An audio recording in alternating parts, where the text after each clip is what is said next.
Hello, I'm Ari Lax, and this week we're going to be taking a look at another Torrential Gearhulk deck in Standard, going a little deeper into that axis of the format. This specific list is a Metallurgic Summonings deck. This list was sent to me by my friend Tian Nguyen of Red Green Scapeshift in Modern fame. It's pretty standard, what you'd expect for a blue-black control deck. We'll go over a couple of things that are kind of uh, where the key decisions are made in this deck. You're heavier on card draw than most of the current standard control decks because you are trying to churn spells for a Metallurgic Summonings. And that includes playing one Scour the Laboratory with really no ability to ever Delirium it. Um, you have to get a Torrential Gearhulk in the graveyard or something. It's pretty difficult. And even then, you don't have a ton of sorceries. You're basically all instants. We are not playing Void Shatter because the double black removal spells put your mana base in a different direction than double blue. Ally colors versus enemy colors also kind of constrict your mana, so we're playing Spell Shrivel, easier to cast, mostly the same effect, alongside some Transgress the Minds and a Negate to kind of give you more ways to fight through a early Planeswalker. For win conditions, we are a little lighter than most, a little less Planeswalker action, and that's because Metallurgic Summonings is so hard to remove and so sure to win you the game given time that you don't need that many. You just got a couple Torrential Gearhulks.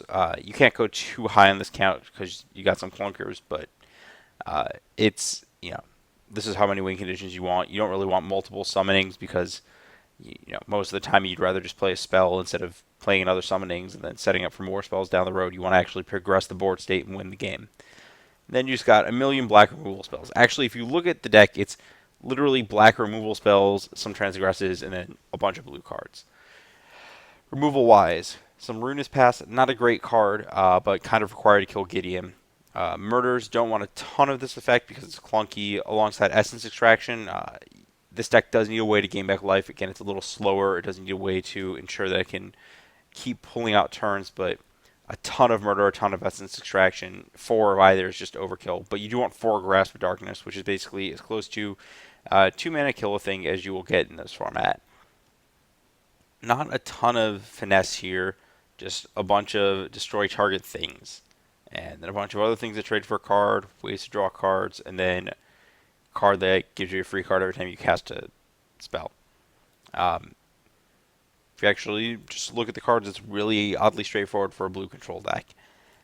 You have a million basics in the mana base to support Sunken Howl and Choked Estuary. You can make your mana work pretty reasonably. There is an additional Submerged Boneyard and Aether Hub to kind of eke out those little edges in terms of, don't want a ton of tap lands, so you have the Hub, even though it's distinctly worse. Though Hub does give you an outlet to use your Glimmer of Genius energy on, if necessary. And then one Blighted Fen.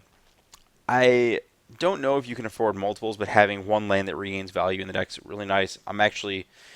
It's kind of the fault of the dual lands not being the greatest, but it's kind of sad that the Blighted lands haven't seen more play over the course of the standard format. They're just really powerful tools for allied color decks in order to regain card advantage out of their sunk land drops that they just don't necessarily have without access to the creature lands. Moving to the sideboard, we have alternate threats in Dynavolt Tower. We have a bunch of ways to interact with stuff going on the stack. Summary Dismissal for Emrakul, Lost Legacy for Emrakul, Transgress for a variety of things, and Negate, again for a variety of things, but specifically for Planeswalkers and Aetherworks Marvels, just permanents that you just don't really have answers to in your blue-black deck. Then a bunch of other removal. We got a Ruinous Path to take down Planeswalkers.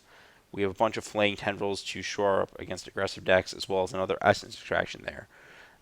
Flaying Tendrils isn't the greatest, but against things like tokens, it's kind of a necessity. So I don't know if 4 is where I would have started, but it is a high impact effect that really changes certain matchups. So the cards in this deck aren't the complicated part. I'll just say it that way. They all do exactly their thing. It's a matter of lining them up in order to ensure your survival and then eventual victory. Just very traditional blue-black control nonsense.